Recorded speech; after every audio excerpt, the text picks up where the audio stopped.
7 astuces naturelles pour avoir des dents blanches.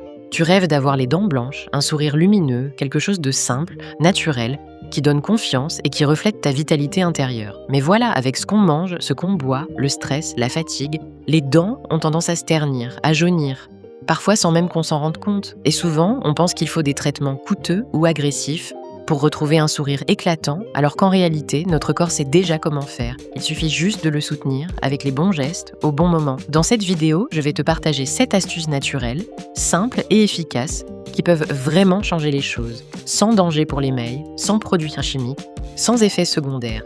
Et à la toute fin, je te révélerai un conseil capital, souvent ignoré, qui pourrait bien faire toute la différence.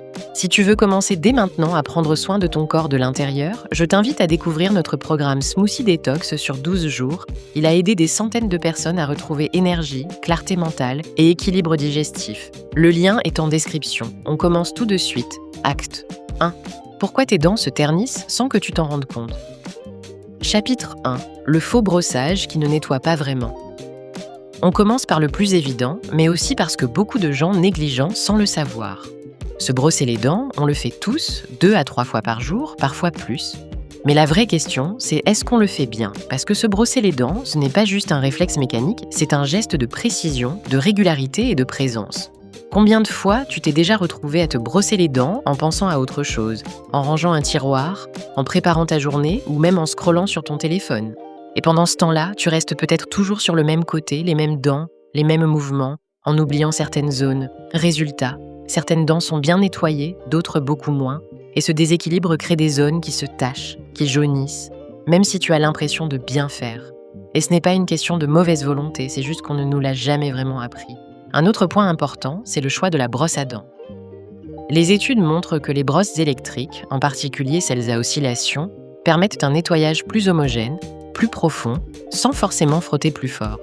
Et pour ceux qui préfèrent les brosses manuelles, il faut simplement être plus rigoureux, penser à bien aller sur toutes les faces de chaque dent, devant, derrière et sur les côtés, sans oublier les molaires au fond.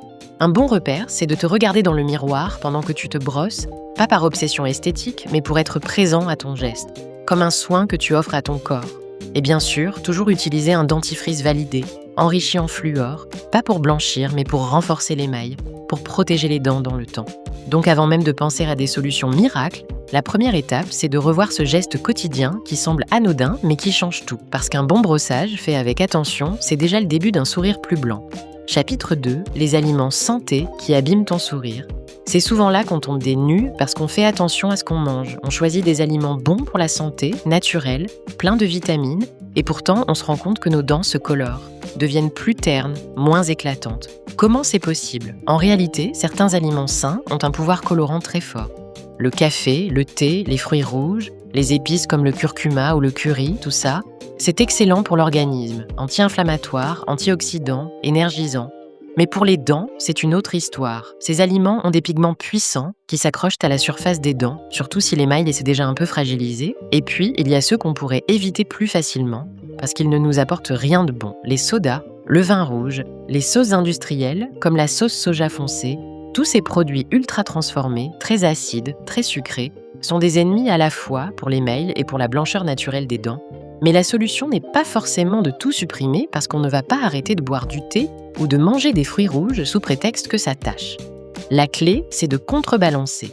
Quand tu consommes ces aliments, pense à te rincer la bouche à l'eau claire juste après. Pas besoin de brossage immédiat, juste un rinçage, 2 ou 3 gorgées d'eau, un petit bain de bouche maison avec ta salive et de l'eau et tu craches. C'est simple, rapide et ça fait toute la différence. Autre astuce toute bête mais très efficace, boire avec une paille quand c'est possible. Je sais, boire un café avec une paille, c'est pas l'idée la plus glamour, mais pour les jus colorés, les sodas ou même les smoothies très pigmentés, c'est un vrai geste préventif. Et surtout, évite de garder ces boissons trop longtemps en bouche. Moins elles touchent les dents, moins elles laissent de traces. Enfin, si tu manges une salade de fruits, pense à finir par la pomme plutôt que par les fraises. Ça agit un peu comme une gomme naturelle pour terminer le repas. Ce sont des petits gestes, mais répétés chaque jour, ils protègent ton sourire sans t'obliger à renoncer aux bons aliments. Chapitre 3. Le piège acide silencieux. C'est un réflexe que beaucoup de gens ont et qui part souvent d'une bonne intention. Tu viens de manger, tu veux garder une bonne haleine, tu veux prendre soin de tes dents, alors tu vas directement te les brosser. Et pourtant, c'est justement ce geste fait au mauvais moment qui peut abîmer ton émail sans que tu t'en rendes compte. Parce que ce que personne ne t'explique vraiment, c'est que dès qu'on mange, en particulier des aliments acides, nos dents deviennent plus vulnérables pendant un certain temps.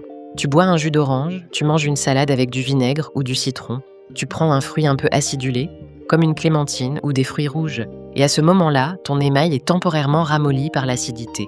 Si tu te brosses les dents dans les 30 minutes qui suivent, tu vas littéralement frotter cette couche fragilisée, et au lieu de nettoyer, tu risques de rayer, d'user, de rendre les dents encore plus sensibles, encore plus ternes. Et ce n'est pas uniquement une question d'esthétique, une fois que l'émail est abîmé, il ne se régénère pas. Tu perds à la fois la protection naturelle contre les caries et la lumière naturelle qui donne à tes dents leur éclat. La bonne pratique, c'est donc d'attendre au moins 30 minutes, idéalement 1 heure après avoir mangé ou bu quelque chose d'acide. Laisse ta salive faire son travail, elle est naturellement conçue pour rééquilibrer le pH de la bouche, reminéraliser les dents et réparer les premières petites attaques acides.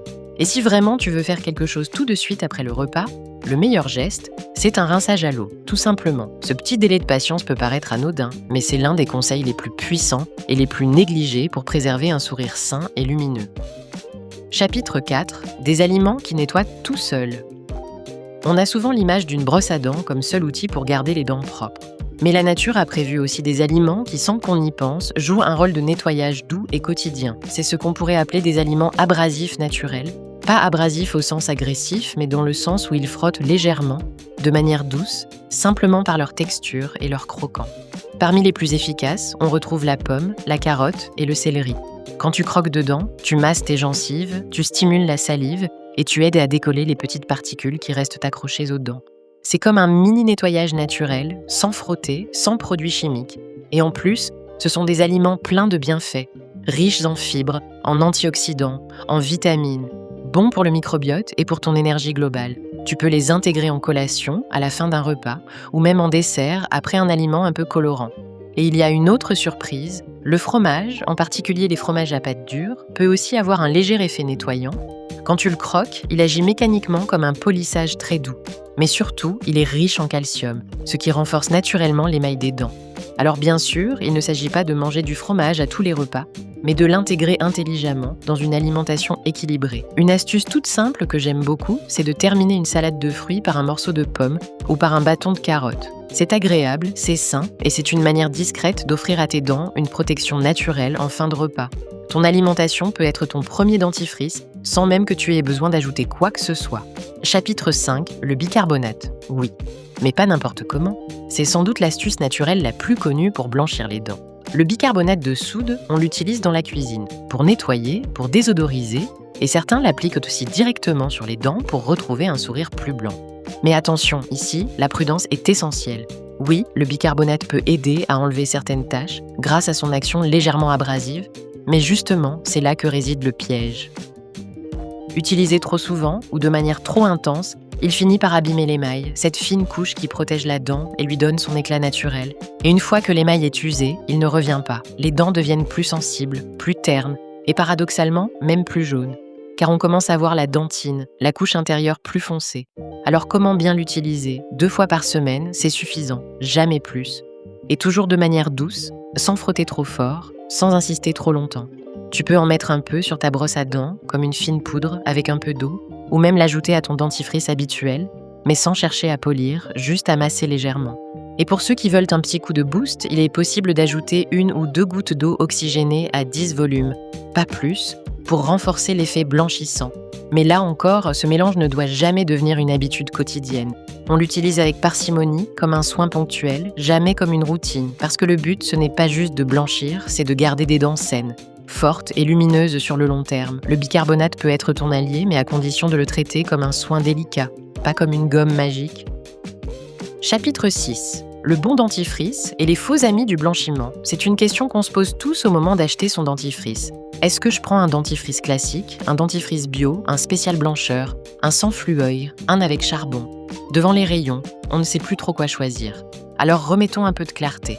D'abord, ce qui compte vraiment, ce n'est pas tant le marketing sur la boîte, mais la qualité des ingrédients et surtout la présence ou non de fluor. Le fluor, quand il est bien dosé, reste un allié précieux pour renforcer l'émail, réparer les micro-fissures et prévenir les caries.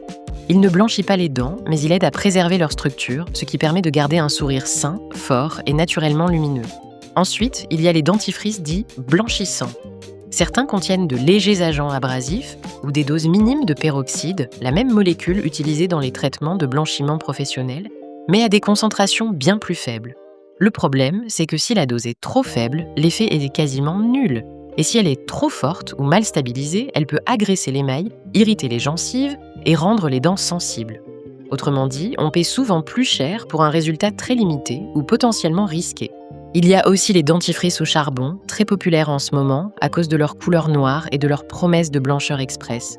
Mais là encore, les études montrent que l'effet blanchissant est minime et que le charbon peut être trop abrasif pour un usage quotidien. Alors, que choisir ? Un dentifrice simple, validé, avec fluor et si possible sans agent trop abrasif. Et si tu veux tester un dentifrice plus naturel, fais-le ponctuellement, en alternance, et surtout, reste à l'écoute de tes sensations. Si tes dents deviennent sensibles, si tu sens des picotements, arrête et reviens à une base plus douce. La régularité du brossage, la bonne technique et une alimentation équilibrée auront toujours plus d'effet que le dernier dentifrice à la mode. Chapitre 7. Les fausses bonnes idées à éviter absolument. C'est peut-être la partie la plus importante de cette vidéo. Parce qu'on veut bien faire, on veut aller vite, on veut des résultats visibles, et alors on se tourne vers des astuces qu'on a vues passer sur les réseaux, dans des vidéos virales ou des blogs bien intentionnés. Mais certaines de ces idées, en apparence naturelles, sont en réalité très agressives pour les dents. Par exemple, frotter ses dents avec du citron. On se dit que c'est acide, donc ça décape, donc ça blanchit. Mais ce qu'on oublie, c'est que l'acidité fragilise l'émail, et que combinée au frottement, elle l'érode peu à peu. Le résultat, ce ne sont pas des dents plus blanches, mais des dents plus sensibles, plus vulnérables, et à long terme, plus jaunes. Même chose pour le vinaigre, souvent conseillé dans les recettes maison, qui a les mêmes effets corrosifs et qui favorise l'apparition de plaques dentaires au lieu de la réduire. Et puis il y a le fameux charbon actif. Tu l'as sûrement déjà vu, ces dentifrices noirs ou ces poudres qu'on applique directement sur les dents. Le charbon a effectivement un pouvoir absorbant, mais pas nécessairement un pouvoir blanchissant. Et surtout, il est souvent trop abrasif, utilisé trop souvent, il gratte, il raye et il affaiblit petit à petit l'émail, ce qui donne un sourire plus terne, même si les taches de surface disparaissent au début. La vérité, c'est que ce qui abîme l'émail abîme aussi la beauté naturelle des dents. Et une dent sans émail, c'est une dent qui se colore plus vite, qui devient plus fragile et qui perd son éclat en profondeur. Donc avant de tester une astuce vue sur Internet, pose-toi cette question simple. Est-ce que ça respecte la structure naturelle de la dent ? Est-ce que c'est doux, progressif, non corrosif ? Si la réponse est non, mieux vaut s'abstenir. Parce qu'un sourire éclatant ne se gagne pas à coups de raccourcis, mais avec des gestes constants, respectueux et profondément alignés avec les besoins du corps. Chapitre 8. Quand faut-il envisager un blanchiment chez le dentiste ? Tu as peut-être déjà essayé plusieurs méthodes naturelles. Tu fais attention à ton alimentation. Tu te brosses correctement les dents. Tu bois avec une paille. Tu rinces ta bouche après le café. Et pourtant, malgré tout ça, tu as l'impression que tes dents restent ternes, que la couleur ne s'éclaircit pas, que ton sourire ne reflète pas ton énergie intérieure. Dans ce cas, il peut être pertinent d'envisager un blanchiment professionnel. Mais attention, pas n'importe lequel, et surtout pas n'importe comment.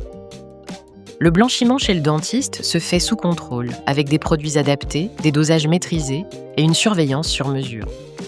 Il existe 2 grandes méthodes. La première, c'est le blanchiment en cabinet, avec un gel concentré appliqué sur les dents et activé par une lumière spécifique. C'est rapide, souvent efficace dès la première séance, mais plus onéreux. La deuxième méthode, ce sont les gouttières fabriquées sur mesure, dans lesquelles on applique un gel plus doux à porter chez soi quelques heures par jour ou pendant la nuit.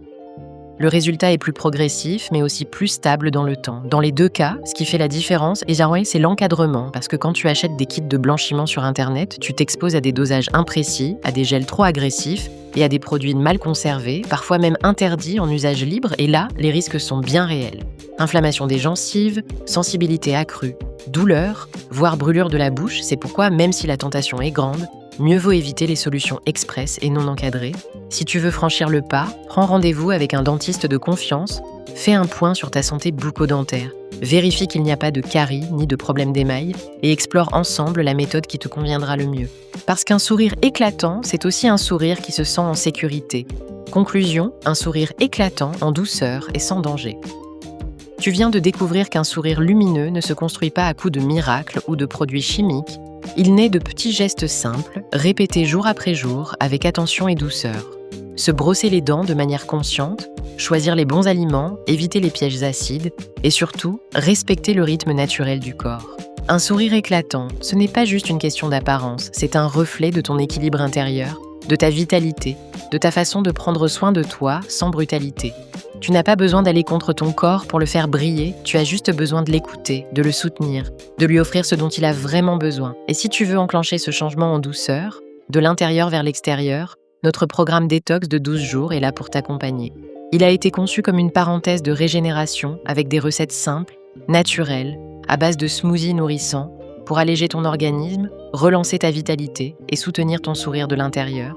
Le lien est en description, tu peux y jeter un œil quand tu seras prête. Merci d'avoir été là, prends soin de toi et à très bientôt pour une nouvelle vidéo.